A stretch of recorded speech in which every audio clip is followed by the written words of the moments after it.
Imaginez un lieu où toute souffrance aurait disparu, un lieu de paix absolue où la conscience perdure pour l'éternité. Le paradis, pour beaucoup, évoque un simple rêve, une belle légende, ou même une chimère venue d'un autre temps.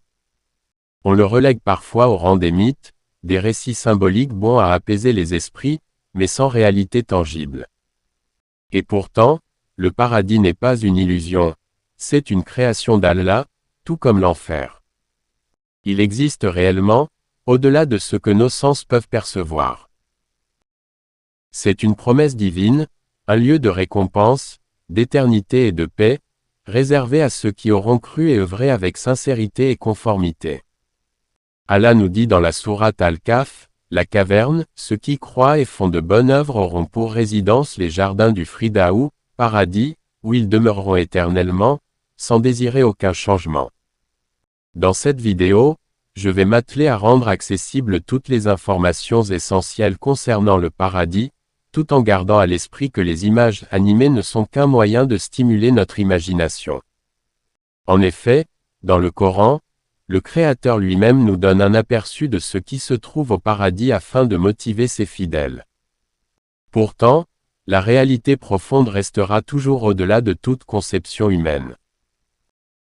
À cet effet, le prophète Muhammad, que la paix et les bénédictions d'Allah soient sur lui, a expliqué que son Seigneur a déclaré « J'ai préparé pour mes serviteurs vertueux ce qu'aucun œil n'a vu, ce qu'aucune oreille n'a entendu, et ce qu'aucun esprit humain n'a pu s'imaginer. » Puis le prophète récita le verset « Aucun être ne sait ce qu'on a réservé pour eux comme réjouissance pour les yeux, en récompense de ce qu'ils œuvraient. » Ainsi, lorsqu'Allah nous parle des fruits du paradis, nous pouvons comprendre à quoi cela renvoie, mais en réalité, leur essence et leur goût seront différents, car rien au paradis ne ressemble véritablement à ce que nous connaissons sur Terre. Sur Terre, la plupart des êtres humains cherchent le succès, l'argent et la réussite. Mais dans leur insouciance, ils ignorent parfois que la véritable réussite ne se trouve pas dans l'accumulation de richesses temporaires, mais bien dans la rétribution qui les attend après la mort. Allah nous dit en ce sens, « Quiconque donc est écarté du feu et introduit au paradis a certes réussi. Et la vie présente n'est qu'un objet de jouissance trompeux. Les portes du paradis et l'accès à l'éternité. » J'ai récemment publié une vidéo traitant des événements qui se dérouleront au jour de la résurrection. Après le jour du jugement, ceux à qui Allah aura accordé sa miséricorde auront alors accès au paradis éternel. Ils y entreront par l'une des 8 portes du paradis, dont chacune est réservée à une catégorie spécifique de personnes selon leurs bonnes actions. Par exemple, il y a la porte de la prière, la porte du jeûne, la porte de l'aumône, et d'autres. Certains vertueux pourront même être appelés par toutes ces portes simultanément. Assurément, le premier homme à avoir accès au paradis n'est autre que le dernier prophète pour l'humanité, Muhammad, que la paix et les bénédictions d'Allah soient sur lui. C'est en ce sens que dans un hadith authentique rapporté par Al-Bukhari et Muslim, le prophète nous informe que la communauté musulmane est la dernière communauté croyante, mais qu'elle sera également la première à avoir accès au paradis. En fait, le premier groupe à entrer au paradis sera constitué des croyants les plus vertueux, et ils y entreront simultanément et non les uns à la suite des autres. Ils n'y entendront alors ni blasphème ni futilité, mais seulement « Salam, salam, la paix, la paix ». Au paradis, les gens seront guéris de toute forme de maux, qu'ils soient physiques, psychologiques ou même spirituels. De surcroît, il n'y aura plus aucune animosité entre les gens, pas la moindre rancune. Ils demeureront à jamais dans un vaste royaume pour l'éternité et sans jamais éprouver la moindre lassitude. Et quand tu regarderas là-bas, tu verras un délice et un vaste royaume. Si l'on y réfléchit bien, l'univers que nous connaissons semble déjà s'étendre à l'infini avec des distances vertigineuses qui dépassent notre compréhension. Que dire alors du paradis, cette récompense ultime promise aux serviteurs vertueux par Allah? Par ailleurs, les textes islamiques nous informent que certains croyants entreront au paradis sans jugement, tandis que d'autres passeront par l'enfer pendant un temps afin de purger leurs fautes. C'est en ce sens que le messager d'Allah, que la paix et les bénédictions d'Allah soient sur lui, nous a expliqué l'histoire du dernier homme à sortir de l'enfer avant d'entrer au paradis. Celui-ci rampera sur le sol brûlé et affaibli. Pourtant, Allah lui accordera l'équivalent de ce monde et 10 fois plus. L'homme surpris, n'arrivant pas à y croire, rétorquera « Te moques-tu de moi, toi le roi de l'univers ?»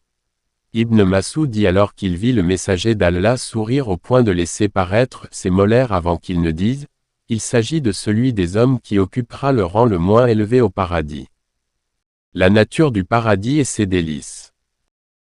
Certains se demandent parfois comment se fait-il que le prophète Muhammad a rencontré plusieurs prophètes lors de son voyage nocturne. N'était-il pas censé être dans leur tombe?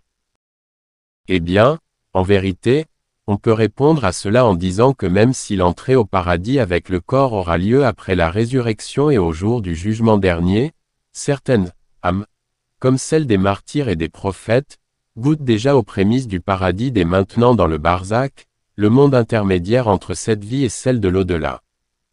C'est pourquoi Allah dit dans le Coran au sujet des martyrs morts au combat, ne pense pas que ceux qui ont été tués dans le sentier d'Allah soient morts. Au contraire, ils sont vivants auprès de leur Seigneur, bien pourvus. Leurs âmes se trouvent en fait dans des corps d'oiseaux célestes verts à l'intérieur de lampes suspendues au trône du Tout Miséricordieux. Leur esprit vogue donc librement au paradis à l'heure où nous parlons. Au jour du jugement, les âmes des martyrs réintégreront leur corps, tout comme celles des prophètes dont les âmes résident actuellement dans des degrés élevés auprès d'Allah. Au paradis, les délices et les plaisirs sont indescriptibles et inimaginables. Néanmoins, Allah a tout de même délivré quelques informations à ce sujet, un peu comme un avant-goût de ce qui attend les élus au paradis afin d'accroître la curiosité des êtres humains. Dans les textes du Coran et de la Sunna, il est fait mention de certains plaisirs qui attendent les croyants au paradis. Par exemple, les mariés pourront se retrouver au paradis si Allah leur a accordé le bienfait d'être préservés du feu. Il s'agira en fait d'un vaste royaume avec un domaine immense et réservé pour chaque croyant. Le croyant bénéficiera de maisons, de jardins et même de palais spacieux, réalisés en fonction de ses goûts. Chaque résident au paradis vivra dans une paix absolue, sans fatigue, sans maladie, sans tristesse. Parmi les plaisirs mentionnés dans les textes, des rivières de miel pur, de lait, d'eau cristalline et de vin, un vin bien sûr ne causant aucune ivresse. Il y aura des ruisseaux d'une eau jamais malodorante, et des ruisseaux d'un lait au goût inaltérable, et des ruisseaux d'un vin délicieux à boire, ainsi que des ruisseaux d'un miel purifié. Parmi les délices du paradis, des fruits abondants toujours disponibles, d'un goût jamais égalé, et de la viande d'oiseaux délicieuse à portée de main. Il y aura des coupes d'un nectar spécial nommé tasnim, mais également des vêtements de soie, des bijoux et des coussins brodés, des houris aux grands yeux dont la beauté est sans commune mesure. Il y aura également au paradis des chanteuses proclamant les louanges du Créateur. Mais au-delà de tous ces plaisirs, le croyant aura accès au summum du bonheur, la vision de son Créateur.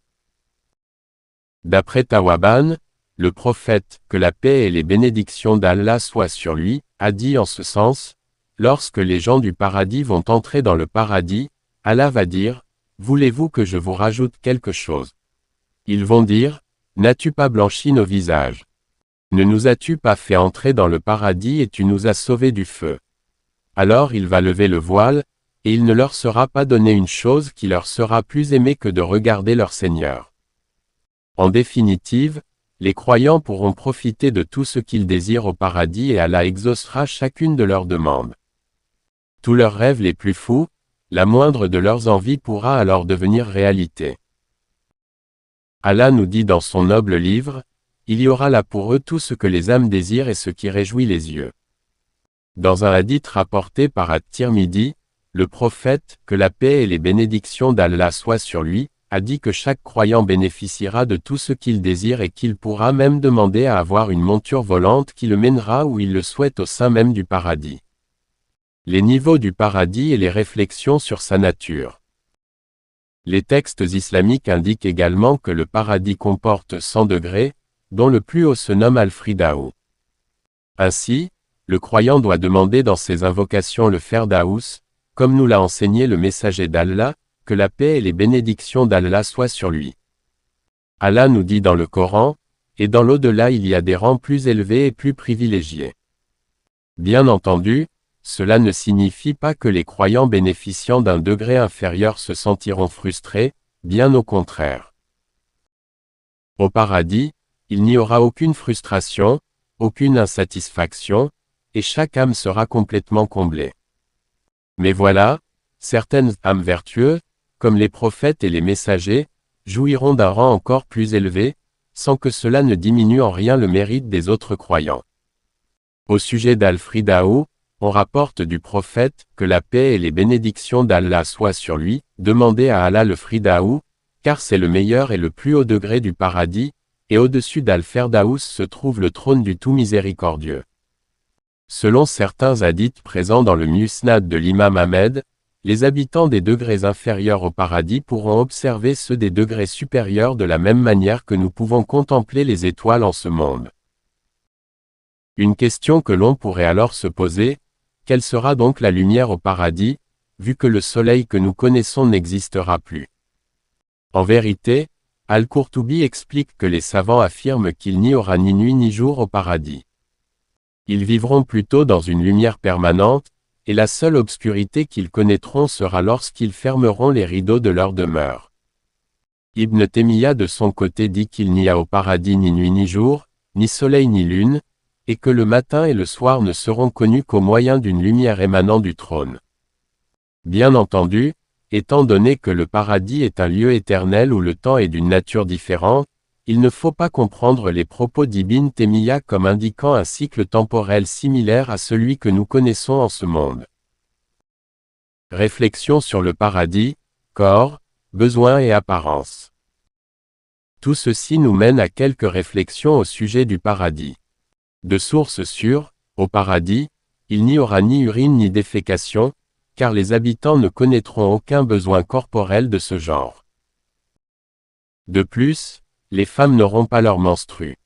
Ceci est d'ailleurs appuyé par un hadith authentique rapporté par l'imam Muslim où le prophète, que la paix et les bénédictions d'Allah soient sur lui, a déclaré. Ils ne cracheront pas, ne se moucheront pas, ni n'urineront ou ne déféqueront.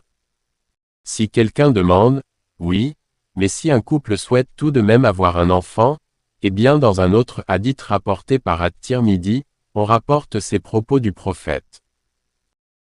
Lorsque le croyant désire avoir un enfant dans le paradis, alors la grossesse, l'accouchement et sa croissance se font en 1 heure, comme il le désire. En plus de bénéficier de tout ce qu'il désire, les croyants auront au paradis une belle apparence, sous la forme du prophète Adam. Chaque serviteur d'Allah mesurera 60 coudées, et ils seront éternellement jeunes avec une apparence d'une personne âgée de 33 ans. De surcroît, les vêtements des gens du paradis ne sueront jamais. Les gens seront imberbes, ce qui n'est bien entendu pas une preuve qu'ici-bas il est demandé de se raser la barbe. Aussi, certains textes suggèrent que les gens du paradis ne dormiront pas. Allah nous dit en ce sens, nulle fatigue ne les y touchera et on ne les en fera pas sortir. Quant à la nourriture et à la boisson, certains pourraient se questionner sur l'intérêt de s'alimenter sans réel besoin. Mais les savants de l'islam ont répondu clairement à cette question. Les délices du paradis, que ce soit les vêtements, les nourritures et même le parfum, sont uniquement des formes de plaisir. En effet, les gens ne mangeront pas par nécessité, mais par choix, uniquement pour se faire plaisir. N'est-ce pas qu'Allah nous dit dans la sourate Taha, tu n'y auras pas faim ni seras nu. Tu n'y auras pas soif ni ne seras frappé par l'ardeur du soleil. Qui sont les gens du paradis? À ce stade de la vidéo, et après avoir vu ensemble un aperçu de ce qui se trouve au paradis, on pourrait légitimement se demander, mais qui sont donc les gens qui auront le privilège de pouvoir y avoir accès? Or certains s'empresseront peut-être de répondre, ce sont les musulmans, ceux qui ont fait le plus de hasanat, bonnes actions. En réalité, l'affaire est un peu plus complexe que cela. À l'origine, les gens du paradis, ce sont tous ceux qui ont suivi la législation de leurs prophètes respectifs à une époque bien précise. Mais après la venue du prophète Muhammad, que la paix et les bénédictions d'Allah soient sur lui, l'islam est la seule et unique religion agréée du Créateur. En d'autres termes, on peut dire qu'à notre époque, celui qui cherche la voie du paradis n'a d'autre alternative que d'embrasser l'islam. Néanmoins, je tiens à souligner un point important, ce n'est pas grâce à nos œuvres que nous entrons au paradis. Dans plusieurs hadiths, le prophète, que la paix et les bénédictions d'Allah soient sur lui, a déclaré « Sachez qu'aucun d'entre vous n'entrera au paradis grâce à ses œuvres. » Lorsque les compagnons ont répondu « Même toi, ô messager d'Allah », il répondit « Même moi, sauf si Allah me couvre de sa miséricorde. » En effet, en islam, les œuvres sont un moyen de nous rapprocher du Créateur afin de susciter sa miséricorde. Donc, les bonnes actions, hasanat, sont très importantes, mais ne suffisent pas à elles seules pour entrer au paradis. Ceci étant dit, il est évident que beaucoup de gens s'interrogent sur le sort de ceux qui n'ont pas connu la religion de vérité pour X raisons. Admettons qu'une personne vive dans un lieu retiré où elle n'a jamais entendu parler du Coran, comment sera-t-elle considérée au jour de la résurrection? Et qu'en est-il des enfants n'ayant même pas atteint l'âge de la raison, ou encore des personnes souffrant de folie? Les savants de l'islam ont discuté sur ces questions, mais ce qui est certain, c'est qu'Allah ne fera jamais d'injustice à qui que ce soit. C'est pourquoi certains serviteurs d'Allah seront mis à l'épreuve par un test particulier le jour du jugement afin d'évaluer leur servitude. Celui qui réussira ce test entrera au paradis, tandis que celui qui échouera ira en enfer. Quant aux gens du paradis, ce sont les véritables croyants, ceux qui ont cru en l'existence de leur Seigneur, qui ne lui ont associé aucune autre divinité dans son culte, et qui se sont soumis à ses directives avec sincérité et conformité à la législation islamique. Les gens du paradis, ce sont ceux qui accomplissent assidûment la prière, qui jeûnent avec foi et espérance, et qui font preuve de patience face aux épreuves et aux injustices des autres. Ce sont ceux qui préservent leur chasteté en s'abstenant de toute relation hors mariage, qui donnent l'aumône avec générosité, et qui s'acquittent du pèlerinage à la Mecque lorsqu'ils en ont les moyens. Ce sont ceux qui luttent contre leurs passions, qui dominent leurs désirs égoïstes, et qui manifestent de la reconnaissance pour tous les innombrables bienfaits qu'Allah leur a accordés.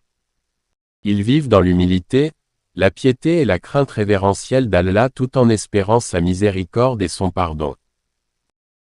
Quant aux gens de l'enfer, ce sont les polythéistes, les arrogants et les incroyants, de même que les hypocrites qui ne font preuve d'aucune reconnaissance envers celui qui leur a donné la vie.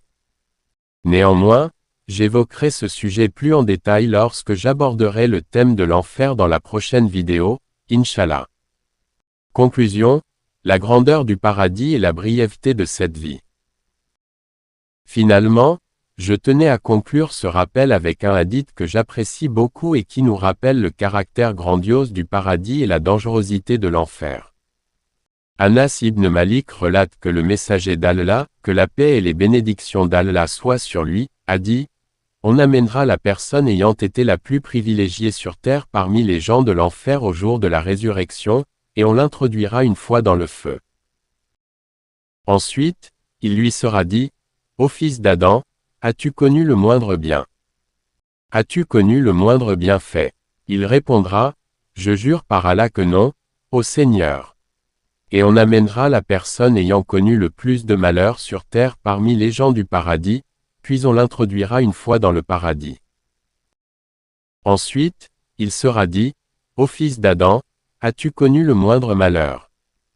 As-tu connu la moindre difficulté? » Il répondra « Non, ô Seigneur.